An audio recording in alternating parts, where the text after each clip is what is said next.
साथियों नमस्कार। कैसे हैं आप सब? उम्मीद करते हैं सब बढ़िया होंगे, जबरदस्त होंगे। भाई आप सभी के लिए एक जबरदस्त सूचना, एक जबरदस्त जानकारी, ऐसी जानकारी जो जल्दी से आप सभी को अवेलेबल नहीं होती है, ना यूट्यूब पे जल्दी से देखने को मिलती, ना कोई टीचर के द्वारा बताई जाती है, ना ही आपको कहीं ना कहीं डिपार्टमेंट के माध्यम से पता चलती है। और वो सबसे बड़ी जानकारी आप सभी के बीच में आज शेयर करने वाला हूँ। आप सभी लोगों को एक बहुत बड़ा कंफ्यूजन रहता है कि सर हम जो है जूनियर असिस्टेंट एग्जीक्यूटिव का भरे या जूनियर असिस्टेंट का, दोनों में से कौन सी पोस्ट पे भर सकते हैं, क्या होता है, किसमें क्या होता है, कैसे क्या होता है, सिलेक्शन प्रोसेस क्या होता है, इनका फिजिकल प्रैक्टिकल्स क्या होते हैं, किस प्रकार से चीजें होती है, फॉर्म कैसे भरे जाते हैं, क्वालिफिकेशन क्या होती है, एज क्राइटेरिया क्या होता है, सब कुछ जो है आज इसका कंप्लीट पोस्टमार्टम आप सभी के बीच में लेकर आया। तो सबसे बड़ा, लगातार आप सभी ने फोन कॉल से, मैसेज के माध्यम से पूछा कि सर हम बार बार कंफ्यूजन हो जाते हैं, एग्जीक्यूटिव का भी फॉर्म लग रहा है, असिस्टेंट का भी फॉर्म लग रहा है, कभी हमारे स्टेट का नाम आ जाता है, कभी नहीं आता है, कभी ऑल ओवर इंडिया लेवल पे आता है। तो आखिर ये मामला है क्या? तो उसी मामले का आज जो है भंडाफोड़ मैं आप सभी के बीच में करने वाला हूं। तो वीडियो को अच्छे से देखना है, समझना है, क्योंकि जूनियर असिस्टेंट की लगातार हर रीजन की वैकेंसी जो है लगातार आपको देखने को मिल रही है। लगातार नॉर्दर्न की अभी जा चुका है, ईस्टर्न का, वेस्टर्न का, हर प्रकार का नोटिफिकेशन आप सभी के बीच में देखने को मिलता है, जिसमें फायर फाइटर्स की या फायर सर्विस की जो काफी सारी वैकेंसी हमें देखने को मिलती है जूनियर असिस्टेंट में। ऐसे ही सेम जूनियर एग्जीक्यूटिव की हमें देखने को मिलती है। तो इन सभी की आज हम बात करने वाले हैं। सैलरीज क्या होती है, यानी कि जॉब प्रोफाइल क्या होता है, सिलेबस क्या होता है, सिलेक्शन प्रोसेस, क्वालिफिकेशन, एज, पूरा कंप्लीट रिसर्चफुल वीडियो आप सभी के बीच में लेकर आया। तो वीडियो को अच्छे से देखना है। और जो भी विद्यार्थी ऐसे हैं जो double airport authority of India का फॉर्म भर रहे हैं, उन सभी तक पहुंचा दीजिएगा। ये जानकारी जो जानना चाहते हैं उन सभी तक इस वीडियो को जो है वो आप फैला दीजिएगा, उन तक पहुंचा दीजिएगा, ताकि उनको भी समझ में आ जाए कि आखिर दोनों में डिफरेंस क्या है। तो वर्सेस की बात करने वाले हैं आज आप, किसमें? एग्जीक्यूटिव और असिस्टेंट में। दोनों है किसका? डबल ए का, एयरपोर्ट अथॉरिटी ऑफ इंडिया की पोस्ट है, लेकिन एक एग्जीक्यूटिव की पोस्ट है और एक असिस्टेंट की पोस्ट है। तो ये दोनों के बीच में जो आज हम डिफरेंस जानने वाले हैं। तो चलिए शुरू करते हैं। तो सबसे पहले मैं आपको बता दूं भाई, ये इस प्रकार से आपको वैकेंसी देखने को मिलती है। तो जूनियर एग्जीक्यूटिव लेवल की वैकेंसी की अगर हम बात करें तो ये जो वैकेंसी होती है ये ऑल इंडिया लेवल की वैकेंसीज होती है, सेंट्रल गवर्नमेंट से निकली हुई वैकेंसी होती है, ऑल इंडिया लेवल की होती है। इसमें एवरी स्टेट का स्टूडेंट, यानी किसी भी राज्य का स्टूडेंट जो है वो इसमें फॉर्म भर सकता है। ठीक है, तो ये सबसे बड़ी आपको जानकारी जो है जानने की जरूरत है कि पूरे इंडिया के अंदर का कहीं का भी स्टूडेंट हो वो इसके अंदर फॉर्म भर सकता है। किसमें? जूनियर एग्जीक्यूटिव में। ये आप देख रहे होंगे, इसमें वैकेंसी का नाम आता है जूनियर एग्जीक्यूटिव। आगे अगर बात करें फायर सर्विस, टोटल वैकेंसीज की बात करें 13 वैकेंसी हमें देखने को मिली थी। ऑनलाइन एप्लीकेशन थे, कैटेगरी वाइज इनका डिवाइडेशन हो, कहीं का ही बच्चा हो, बस एजुकेशन क्वालिफिकेशन जो है वो कंप्लीट करता हो वो इसमें फॉर्म भर सकता है। ठीक है। दूसरा, अगर असिस्टेंट की बात करें तो असिस्टेंट में क्या होता है, हमारी जो वैकेंसीज आती है वो रीजन वाइज आती है। जैसे अगर मैं बात करूं तो ये नॉर्दर्न रीजन का जो है हमें जो है एक मिला है, जिसका मैंने पहले भी वीडियो डाला है कि नॉर्दर्न रीजन। इसमें जैसे स्टेट की बात करें तो देखो चंडीगढ़, दिल्ली, हरियाणा, हिमाचल प्रदेश, जम्मू कश्मीर, लद्दाख, मध्य प्रदेश, पंजाब, राजस्थान, उत्तर प्रदेश, उत्तराखंड, है ना, ये सारे जितने भी स्टेट हैं वो नॉर्दर्न रीजन में काउंट किए हैं। तो यहाँ पे कौन फॉर्म भर सकता है? ऐसे स्टूडेंट जिनका डोमिसाइल यानी जाति मूल निवास प्रमाण पत्र, यानी जो रहने वाले कहाँ के, इन स्टेट के, वो इस फॉर्म भर सकते हैं। अदर स्टेट के जो स्टूडेंट है वो इसमें फॉर्म नहीं भर सकते। ऐसे अगर हम बात करें तो अभी वैकेंसी, लेटेस्ट और वैकेंसी आई थी वेस्टर्न रीजन की। ठीक है, किसकी भाई? वेस्टर्न रीजन की। तो जो नॉर्दर्न रीजन के कैंडिडेट है वो वेस्टर्न रीजन में नहीं भर सकते। तो इसमें कौन कौन से जो स्टेट शामिल किए गए? महाराष्ट्र, गुजरात, एमपी और गोवा, 4 ही स्टेट को इसमें शामिल किया गया। इसमें लगभग 152 पोस्ट थी, इसमें 168 पोस्टें थी, ऐसे कुछ थी। तो हर रीजन वाइज, ऐसे ही आपका साउदर्न रीजन होता है, ठीक है, ऐसे ही आपका ईस्टर्न रीजन होता है, उसमें भी है जो वैकेंसी हमें देखने को मिलती है। तो इसमें जो डोमिसाइल जिस पर्टिकुलर स्टेट का होता है वही भी स्टूडेंट इसमें फॉर्म भर सकता है, अदर स्टूडेंट इसमें फॉर्म नहीं भर सकते। देखो इसमें लिखा हुआ है कि जिनका डोमिसाइल मतलब मूल निवास प्रमाण पत्र, कहाँ के रहने वाले, वो अगर इन स्टेट के रहने वाले वो इसमें फॉर्म भर सकते हैं, अदरवाइज नहीं भर सकते। तो ये एक सबसे बड़ा डिफरेंस है, ये ऑल इंडिया लेवल की और ये पर्टिकुलर स्टेट वाइज वैकेंसी हमें देखने को मिलती है। बात करते हैं जूनियर एग्जीक्यूटिव में फॉर्म की बात करें तो किस नाम से आते हैं? तो इसमें यहाँ पे जूनियर एग्जीक्यूटिव फायर सर्विस की। तो साथ में जितनी वैकेंसी आपको देखने को मिलेंगे सारी एग्जीक्यूटिव लेवल की वैकेंसी हमें देखने को मिलेगी। कोई भी जो है असिस्टेंट लेवल की वैकेंसी यहाँ पे देखने को नहीं मिलेगी। तो जितनी भी साथ में जैसे ह्यूमन रिसोर्सेज की, ऑफिशियल लैंग्वेज की है, सारी एग्जीक्यूटिव लेवल की ही वैकेंसी मिलेगी। यहाँ पे अगर बात करें तो असिस्टेंट की पोस्ट है तो बाकी पोस्ट जो है वो भी असिस्टेंट की मिलेंगी, जैसे senior assistant officer language, senior assistant accounts का, सीनियर असिस्टेंट इलेक्ट्रॉनिक्स और ऐसे ही senior junior assistant fire service, यानी असिस्टेंट लेवल की जो है वैकेंसी मिलने वाली है। ठीक है, असिस्टेंट अलग है होता है, एग्जीक्यूटिव अलग होता है। एग्जीक्यूटिव थोड़ा बड़ा होता है, असिस्टेंट उनके सहायक व्यक्ति जो नीचे की तरफ काम करते हैं होते हैं। तो जितनी वैकेंसी साथ में देखने को मिलेंगी, एक साइड सारी असिस्टेंट मिलेंगी और एक साइड आपको सारी कंप्लीट एग्जीक्यूटिव लेवल की वैकेंसी यहाँ पे मिलने वाली। फिर बात करते हैं भाई काम की, ये सबसे बड़ा इंपॉर्टेंट बात है। जूनियर एग्जीक्यूटिव की बात करें, मैं यहाँ पे सिर्फ और सिर्फ फायर सर्विस की बात कर रहा हूँ भाई, इसके अलावा मुझे नहीं पता क्या होता है क्या नहीं, क्योंकि हमारा स्पेशल सब्जेक्ट क्या है, वो फायर है, तो फायर से रिलेटेड ही हम जानकारी देते हैं। अब देखो जूनियर एग्जीक्यूटिव क्या होता है, तो EEI जो होता है उसके एयरपोर्ट होते हैं और उस एयरपोर्ट के ऊपर हमारे क्या होता है, फायर सर्विस काम करती है। ठीक है, अब उस फायर सर्विस में मैंने पहले भी वीडियो डाला था और उसमें बताया था, फायर सर्विस में अलग अलग क्या होती है, पोस्ट कमांड होती है। जैसे मैं अगर बात करूं एग्जीक्यूटिव लेवल का हूं, तो मैं अधिकारी एक तरीके से माना जाता हूं। ठीक है, अधिकारी, तो मैं अधिकारी क्या करता हूं, मैं एडमिनिस्ट्रेटिव के सारे काम करूंगा, एडमिनिस्ट्रेटिव के सारे काम करूंगा, यानी कागजाती काम करूंगा। ठीक है, मैं वहां पे रूल्स बनाता हूं। ठीक है, मैं वहां पे जो भी वर्क हो रहा है उसकी निगरानी रखता हूं, जो भी मेरे पास रिपोर्ट्स आती हैं उनको ध्यान रखता हूं, उनका आंकलन करता हूं, उन पे सिग्नेचर करता हूं। ठीक है, और सारे जितने भी रूल्स रेगुलेशन है वो एग्जीक्यूटिव के माध्यम से बनाए जाते हैं। यानी सीधा सीधा बात करें तो यहाँ पे होता है जी, ऑफिस का काम होता है किसका, एग्जीक्यूटिव का ऑफिस का काम होता है। रिपोर्ट सारी उनका आगे की तरफ सबमिट करना है ना, रूल्स बनाना, किसी असिस्टेंट ने कोई गलत बिहेव कर दिया उसको ठीक ठाक करना, उसकी समस्याओं को समाधान करना, ये सारी चीजें हमें देखने को मिलती है। ऐसे ही अगर हम बात करें किसकी भाई, जूनियर असिस्टेंट की, तो जूनियर असिस्टेंट में क्या होता है, देखो आप सभी को पता है, जो असिस्टेंट का मतलब क्या होता है, सहायक व्यक्ति। क्या होता है जी, सहायक व्यक्ति, यानी जो काम करने में सहायता प्रदान करता है।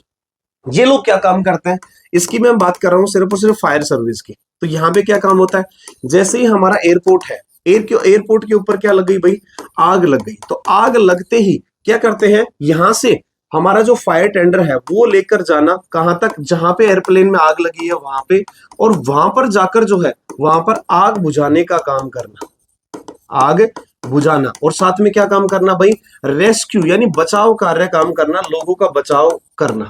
ये काम होता है हमारा किसका, जूनियर असिस्टेंट का। यानी वो फ्रंट काम करते हैं, सीधा आग के पास जाते हैं, आग बुझाने का काम करते हैं, लोगों को बचाने का काम करते हैं, वहां की रिपोर्ट बनाते हैं और फिर वो वहां पे सबमिट करते हैं किसके पास, एग्जीक्यूटिव के पास। एग्जीक्यूटिव उनको पोस्ट प्रोसेसिंग करता है, सिग्नेचर वगैरह करके आगे की तरफ भेजता है। तो ये एग्जीक्यूटिव जूनियर असिस्टेंट जो होता है वो क्या होता है, एग्जीक्यूटिव के नीचे काम करता है और एग्जीक्यूटिव उसके ऊपर काम करता है। ठीक है, ऑफिशियली काम करता है एग्जीक्यूटिव ऑफिस में रहकर। ठीक है, उनको कमांड देना, नियंत्रण करना, उनको आदेश देना, ये सब करना, और असिस्टेंट उन सभी की पालना करता है, आग बुझाने का काम करता है और रेस्क्यू करने का काम करता है। तो ये होता है असिस्टेंट का। ठीक है, ये सबसे बड़ा डिफरेंस आपको समझना होगा, पहले भी मैंने इसके बारे में बता चुका। ठीक है, अब थोड़ा सा बात कर लेते हैं जूनियर एग्जीक्यूटिव के पे स्केल के बारे में। ठीक है, तो ये काफी ज्यादा जरूरी है। पे स्केल की बात करें एग्जीक्यूटिव लेवल की, तो यहाँ पे स्केल E1 लेवल का है, 40,000 रुपए की बेसिक सैलरी रहती है, जो 1,40,000 तक पहुंचती है 3% ग्रोथ के साथ। ठीक है, इसमें आपको बेसिक पे, डियरनेस अलाउंस होता है, पर्क्स मिलते हैं, 35% बेसिक पे का मिलता है, HRA हाउस रेंट अलाउंस मिलता है। ठीक है, कुल मिला के अगर हम बात करें तो 13 लाख रुपए, कितने भाई, 13 लाख रुपए पर एनम में, हर साल की 13 लाख रुपए इनका क्या है, CTC है। टोटल 13 लाख रुपए इनको जो है मिलते हैं, कब, जब ये वर्किंग करते हैं एग्जीक्यूटिव लेवल पे। ठीक है, ये आपको समझना है। तो ये हायर लेवल है, यानी सीधे सीधा 1 सवा लाख रुपए आपके आसपास क्या है होती है, आपकी सैलरी यहाँ पे आपको देखने को मिलती है। अब बात करते हैं हम भाई किसकी, हमारे असिस्टेंट लेवल की। तो यहाँ पे पे स्केल लेवल होता है जिसकी बेसिक पे होता है 35-36,000 रुपए के आसपास ये हमारा देखने को मिलता है। NE6 लेवल सीनियर असिस्टेंट की होती है, और यहाँ पे अगर बात करें हमारे 4 लेवल जिसमें जूनियर असिस्टेंट आता है उसका 31,000 होता है। ठीक है, तो इसमें भी बाकी 35% है। CTC की बात करें या फिर यहाँ पे पर ईयर की बात करें तो लगभग 12 लाख रुपए के आसपास जो है इसका क्या होता है, पर ईयर होता है। इससे नीचे नीचे ही होता है भाई, ऊपर नहीं होता। यहाँ पे इससे सैलरी इसकी थोड़ी ज्यादा, इसकी थोड़ी कम होती है। बाकी सिक्योरिटी पेंशन स्कीम वगैरह वो सब सारी मिलती है। तो एग्जीक्यूटिव की जो सैलरी होती है वो ज्यादा होती है, असिस्टेंट की थोड़ी कम होती है, थोड़ा सा फर्क है इसके अंदर। ठीक है, तो ये इसके पे ग्रेड के अंदर भी फर्क है। HRA वगैरह जो है ये अलग से मिलता है, वो अलग। एज लिमिट की अगर हम बात कर ले तो एज लिमिट भी इसमें अलग होती है। जूनियर एग्जीक्यूटिव की मैक्सिमम एज लिमिट होती है जी 17 साल।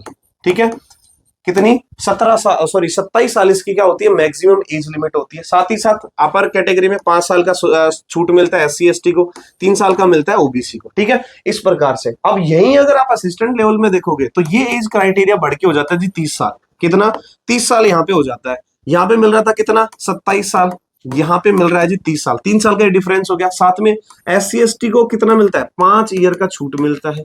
ओबीसी की अगर बात करें नॉन क्रीमी लेयर की तो उनको 3 साल का छूट। तो यहाँ पे 30 + 5 35 और 33, यहाँ पे 27 और 5 32 और 30, यानी थोड़ा थोड़ा अगर बात करें 2 से 3 साल का डिफरेंस होता है। एग्जीक्यूटिव में थोड़ी कम होती है और असिस्टेंट में थोड़ी ज्यादा होती है। ठीक है, तो ये एज में भी काफी बड़ा बदलाव हमें देखने को मिलता है। फिर बात करते हैं सिलेक्शन प्रोसेस की।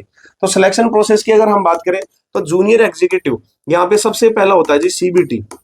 क्या होता है CBT, कंप्यूटर बेस्ड टेस्ट यहाँ पे आपको देना पड़ता है। ठीक है, उसके बाद में अगर बात करें तो यहाँ पे फिजिकल के मामले में अगर बात करें तो ऑफिशियली रूप से इसमें ज्यादा कुछ दिया नहीं गया कि क्या क्या करवाया जाएगा। बाकी यहाँ पे बेसिक चीजें होती है कि कैजुअलिटी को उठाना, ठीक है, आप फिजिकली बिल्कुल फिट होने चाहिए। ठीक है, पोल क्लाइंबिंग या रोप वगैरह पे चढ़ना ये आपको आना चाहिए।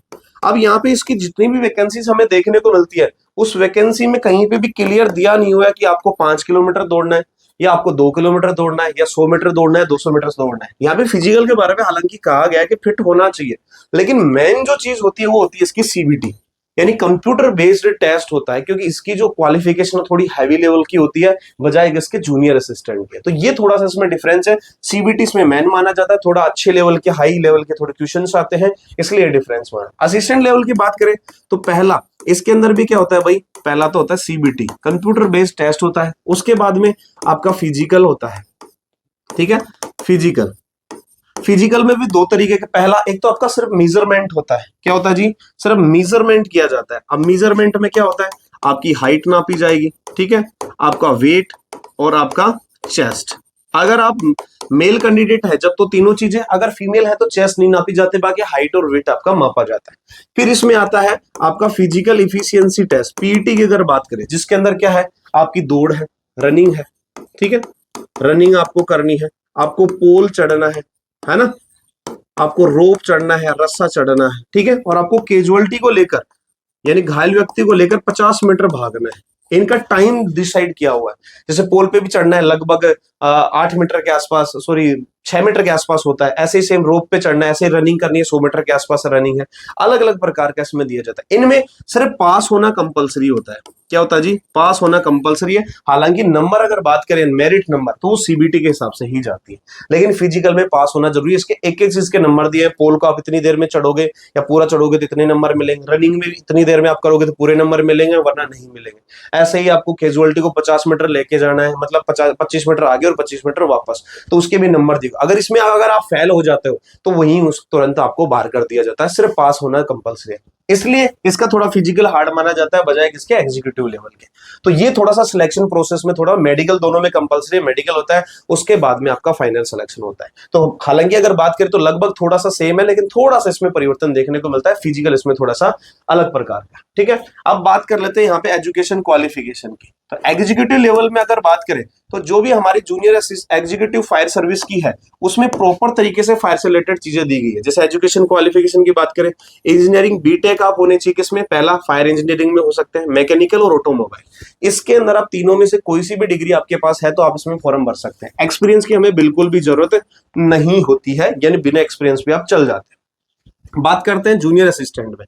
यहाँ पे आपने 10वीं पास या 3 साल का कोई भी रेगुलर डिप्लोमा किया हो, साथ में यदि आपने 12वीं पास किया हो, या तो ये किया हो या ये, यानी 12वीं पास आपने करी है रेगुलर, कोई भी सब्जेक्ट हो, आपका मैथ हो सकता है, आपका साइंस, कुछ भी हो सकता है। साथ में ड्राइविंग लाइसेंस क्या होता है भाई, यहाँ पे कंपलसरी होता है, बिना ड्राइविंग लाइसेंस यहाँ पे काम चलता नहीं।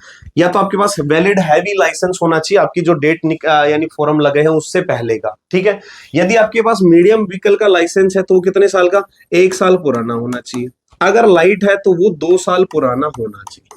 अगर ये निम्न में से कोई भी चीज आपके पास है, तीनों में से एक भी, तो आप इसका फॉर्म भर सकते हैं, अदरवाइज नहीं भर सकते। यहाँ पे BTech होना कंपलसरी है। तो अगर बात करें किसकी, एजुकेशन क्वालिफिकेशन की, तो इसमें बेसिक लेवल है, इसमें थोड़ा हैवी लेवल की क्वालिफिकेशन हमें देखने को मिलती है। अब ऐसे अगर हम बात करें, अगर BTech की बात यहाँ पे हो रही है कि आपको अगर BTech करना है, जैसे फायर सेफ्टी से, अगर अब आपको लगातार फायर की वैकेंसीज देखनी है तो अगर BTech आपको करना है तो हमारे यहाँ से भी आप BTech कर सकते हैं, जो आपको हम करवा के देंगे। बीट से अगर आपको अलग कुछ करना है तो आपको BTech करना चाहिए, क्योंकि फायरमैन की छोटी वैकेंसियों के लिए हर किसी के पास क्वालिफिकेशन हो जाती है, लेकिन बीटेक बहुत कम कैंडिडेट के पास मिलती है। तो बीटेक आप हमारे यहाँ से कर सकते हैं। एलिजिबिलिटी रहेगी, साइंस होना चाहिए, मैथ होना चाहिए, 12th के अंदर 4 साल का रहेगा, सबसे कम हमारी फीस रहती है, ठीक है, पास की हमारी गारंटी रहेगी, यूजीसी अप्रूव्ड यूनिवर्सिटी रहेगी और बहुत ही कम फीस रहेगी, ठीक है। तो तुरंत करिएगा, फोन नंबर हमारे यहाँ दिए गए, फोन उठाइएगा और फटाफट हमसे बात करिएगा और एडमिशन करवाइए। ध्यान रखिए बहुत कम फीस होने वाली। इसके साथ अगर कोई स्टूडेंट ऐसा है जिसको फायरमैन की वैकेंसी देखनी है, फायर ड्राइवर की देखनी है, फायर ऑफिसर की देखनी है, तो इससे संबंधित डिप्लोमा डिग्री भी हम करवाते हैं, जैसे सर्टिफिकेट इन फायर सेफ्टी 6 महीने का, डिप्लोमा फायर सेफ्टी 1 साल का, सब फायर ऑफिसर 9 महीने का, सभी प्रकार के कोर्स जो है वो हम करवाते हैं। 100% ऑथेंटिकेशन सर्टिफिकेट हमारे यहाँ से होते हैं, एनसीयूटी से मान्यता है, एमएसएमई से है और इसके अलावा ऑटोनोमस बोर्ड से हमारी मान्यता प्राप्त है। 100% हमारी गारंटी है कि आपका सर्टिफिकेट बिल्कुल सही होगा। पिछले 10 साल से हम काम करते रहे और स्टूडेंट के हित में ही काम करते हैं, तो हम कभी भी ऐसी गलत चीजों के बारे में सोचते भी नहीं है, ठीक है। तो कॉल उठाइएगा, कोई भी आपकी इंक्वायरी हो फटाफट से नंबर पे हमें बात कर लीजिएगा। अब थोड़ा सा और आगे चलते हैं भाई, अब सिलेबस की बात करते हैं, ठीक है। एजुकेशन क्वालिफिकेशन देख लिया, अब सिलेबस। सबसे बड़ा डिफरेंस की अगर बात करें तो ये यहाँ पे डिफरेंस होने वाला है। एग्जीक्यूटिव में अगर सिलेबस आप देखोगे तो इसको 2 पार्ट में डिवाइड किया गया है। 120 मार्क्स आएंगे जिसमें 50% वेटेज है पार्ट ए का, यानी जी क्या आएगा आपका, जनरल इंटेलिजेंस, जनरल एप्टीट्यूड और इंग्लिश 50%। अब बी जो पार्ट है 50%, वो सिर्फ और सिर्फ किसका दिया गया है, फायर का, जो अच्छी बात है। क्यों? क्योंकि एग्जीक्यूटिव लेवल की फायर की वैकेंसी, तो फायर का नॉलेज होना जरूरी है। इसमें आपको बहुत सारे लगभग 18 के आसपास चैप्टर दिए हुए, जिसमें fire chemistry, mechanics, materials, hydraulics दिया गया, फायर फाइटिंग के इक्विपमेंट दिए गए, पंप के बारे में, हैवी व्हीकल के बारे में, hazards, electric fire, aircraft fire, सारे जो है यहाँ पे फायर से रिलेटेड क्या होने वाला है, आपका सब्जेक्ट होने वाला है, ठीक है। तो ये आप पढ़ते हैं, आप ऑलरेडी अगर बीटेक फायर से करा है तो ये आपको फायदा यहाँ पे मिल जाता है, आपका सिलेक्शन बहुत जल्दी हो जाता है। बाकी बीटेक के विद्यार्थियों के लिए कहीं ना कहीं बहुत बड़ी मुश्किल हो जाती है, ठीक है। यहाँ पे अगर हम बात करें तो यहाँ पे भाई फायर का कोई लेना देना नहीं, हालांकि vacancy junior assistant fire service है, लेकिन फायर का सब्जेक्ट का कोई लेना देना नहीं है। आपका सीबीटी एग्जाम होता है 2 घंटे का, जिसमें 50% क्वेश्चन आते हैं, क्वालिफिकेशन प्रिस्क्राइब टू पोस्ट, यानी आपका क्या आएगा भाई, यहाँ पे वही जीके, जीएस, ठीक है, ये आप देखेंगे, जनरल एप्टीट्यूड, इंग्लिश वगैरह ये सब कंप्लीट आता है, जनरल साइंस वगैरह ये सब आता है, ठीक है। तो ये आता है इसका सब्जेक्ट, किसका, जूनियर असिस्टेंट। तो दोनों में डिफरेंस क्या है, इसमें फायर का 50% है, इसमें सारा ही एक पार्ट में है, जीके, जीएस, इंग्लिश, मैथ वगैरह, रीजनिंग वगैरह ये सब, ठीक है। अगर भाई आपको किसकी तैयारी करनी है, फायर सर्विस की तैयारी करनी है, किसकी, जूनियर एग्जीक्यूटिव का, आपने फॉर्म तो भर दिया, लेकिन फॉर्म भरने के बाद क्या होगा, आपको अगर इस 50% की तैयारी करनी है, क्योंकि ये हर किसी को नहीं आता है, और इसकी अगर आपको तैयारी करनी है तो उसकी तैयारी की जिम्मेदारी लेते हैं हम आपको बहुत ही बेहतरीन तरीके से तैयारी करवाएंगे, और हमने इसके लिए कोर्स भी बना दिया हमारी फीस है 1299 रुपए, बहुत ही कम फीस होने वाली है। बी पार्ट जो है किसका, एग्जीक्यूटिव के अंदर जो बी पार्ट का ओनली फायर सब्जेक्ट है, उसकी हम कंप्लीट यहाँ पे आपको क्या कराएंगे, तैयारी करवाएंगे। 1299 फीस है। फिर भी आपको अगर और डिस्काउंट चाहिए, कोड वगैरह चाहिए, तो आप हमसे कॉल कर सकते हैं। कंप्लीट सिलेबस रहेगा एग्जाम पैटर्न के अकॉर्डिंग, कंप्लीट सिलेबस जो आपको दिया गया है वो कंप्यूटर, इसकी एग्जाम की वैलिडिटी जो भी है, कोर्स की वैलिडिटी वो एग्जाम तक रहेगी, आप आराम से पढ़ सकते हैं, लगातार पढ़ सकते हैं, ठीक है। तो फटाफट से क्या करेंगे, इसके लिए हमारा ऐप डाउनलोड कर लेंगे, गुरु कृपा फायर क्लासेस, डिस्क्रिप्शन में लिंक है, फटाफट से उसको जो है डाउनलोड कर लेंगे, और वहां पे जाकर आप इस कोर्स को जो है वो परचेज कर लीजिएगा और पढ़ाई आज से स्टार्ट कर दीजिएगा। समय बहुत कम है, 1.5-2 महीने का समय, फटाफट से अपनी तैयारी करेंगे तो आप फाइनल सिलेक्शन पे पहुंच जाएंगे, ठीक है दोस्तों। तो ये थी हमारी अच्छी सी शानदार सी जानकारी। सबसे बड़ा जो डिफरेंस था कि आखिर जूनियर एग्जीक्यूटिव और जूनियर असिस्टेंट के अंदर क्या क्या डिफरेंस है, हमने कोशिश करी है हमारी तरफ से पूरा बताने की।